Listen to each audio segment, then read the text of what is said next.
నమస్తే AV news కి స్వాగతం. హైదరాబాద్ దేశంలోనే అత్యంత సురక్షితమైన భద్రమైన నగరమని మరోసారి చాటుకుంది.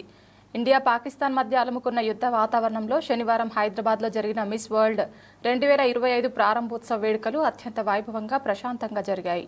ప్రపంచ శాంతికి ఐక్యతకు మిస్ వరల్డ్ పోటీలు కూడా పాటుపడతాయని నిర్వాహకులు ప్రకటించారు. 110 దేశాల నుంచి వచ్చిన అందాల తారలతో పాటు విదేశీ అతిథులకు తెలంగాణ ప్రభుత్వం మంచి ఆతిథ్యంతో పాటు అత్యంత కట్టుదిట్టమైన భద్రతా ఏర్పాట్లు కల్పించింది. ప్రపంచమంతా ఈ ప్రారంభోత్సవ వేడుకలను ఆసక్తిగా తిలకించారు. దేశ విదేశాల్లో ఈ అందాల ఈవెంట్ను కోట్లాది మంది వీక్షించారు. దాదాపు 1000 మందికి పైగా వివిధ దేశాలకు చెందిన జాతీయ, అంతర్జాతీయ మీడియా ప్రతినిధులు ఈ ఈవెంట్ను నేరుగా లేదా ఆన్లైన్ ద్వారా కవర్ చేశారు. తెలంగాణ బ్రాండ్ ఇమేజ్ని ఈ వేడుకలు మరోసారి ప్రపంచానికి చాటి చెప్పాయి.